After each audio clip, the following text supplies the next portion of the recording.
Vaša ekscelenca, spoštovani gospod Nonci, gospodje duhovniki, svojci, padli vojni za Slovenijo, gospod in gospodje.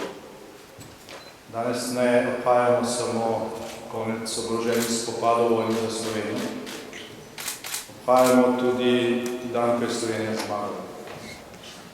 Obhajamo dan, ko so pogumni možje in fantje, ki so v tem času, potem, ko smo razglasili samostojno Slovenijo, pravzaprav držali usodo te odločitve v svojih rokah. In so odločitev za svojim pogumom obvarovali, obranili.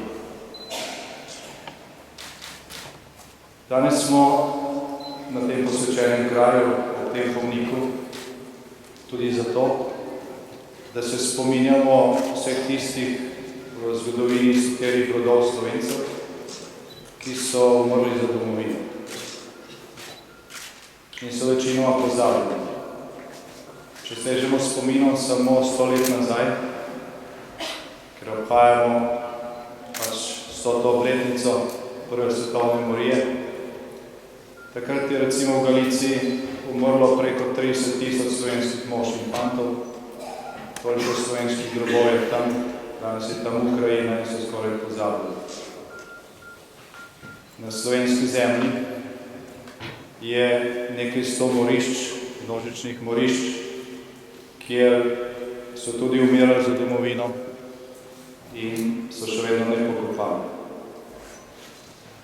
Ampak kot je dejal slovenski pesnik in pisatelj Ivan Cankar, nobena solza ni bila potočena za manj, nobena kaplja krvi ni bila prelita za ston.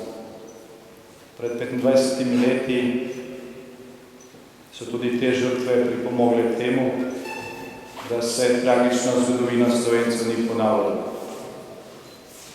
Da se ni ponovila bratomorna vojna in da smo v obrambni vojni, ko smo branili plebiscitno odločitev Slovencev, plačali relativno nizko ceno. Ta cena je še vedno zelo visoka za tiste, ki so izgubili svoje drage in njim smo dolžni največjo zahvalo in največjo hvaležnost. Ko se je ravno natančno na ta dan, pred 25 leti, slovenska delegacija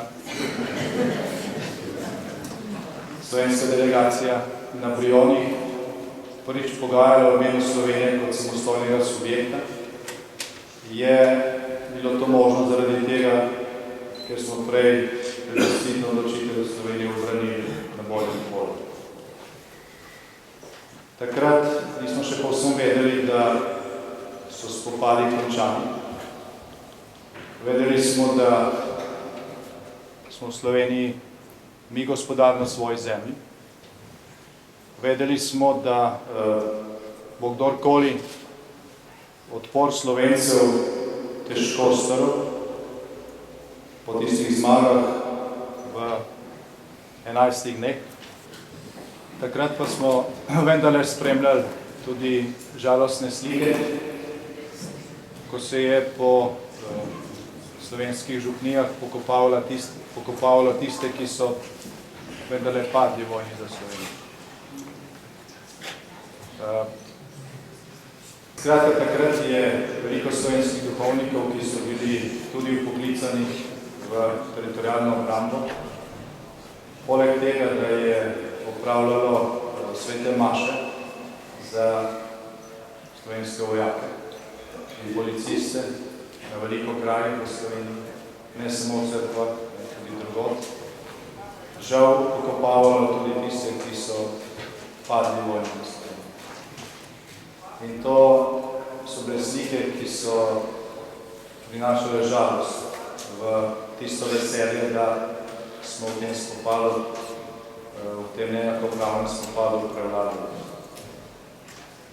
Mogoče kdo med tem duhovnikov tukaj, če nikoli ni bila priložnost, da se jim zahvalim, ampak ta duhovna pomoč, ki je v tistem času prišla spontano, brez odlokov, nobene uredbe, bilo nobenega predpisa, nobenega sporazuma z Svetim sedežem še, je omogočala, da smo Slovenci, ali pa da so tisti, ki so pravzaprav držali našo usodo v svojih rokah, da so se čutili povezane in da je bil ta klic domovine še nekaj več kot zgolj nekaj zemeljskega.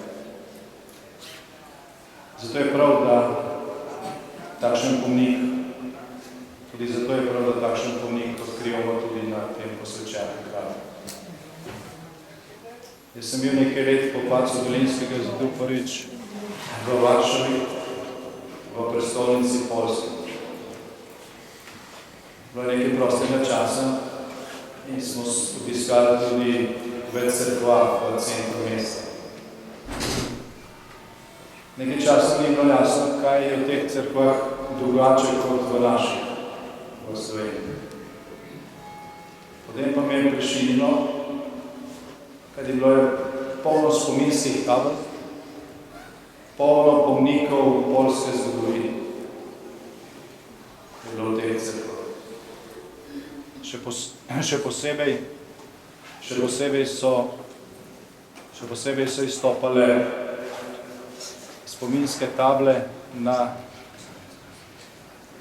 spominske table na tako imenovano,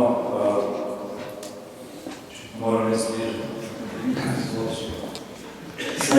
še posebej so izstopale spominske table na tako imenovano armijo kraljev. To je bila poljska poljniška armada, ki je bila izdana pod poljsko staji strani Sovjetov in kateri ime je bilo pravzaprav v komunistični Poljski nezaželjeno in prepovedano.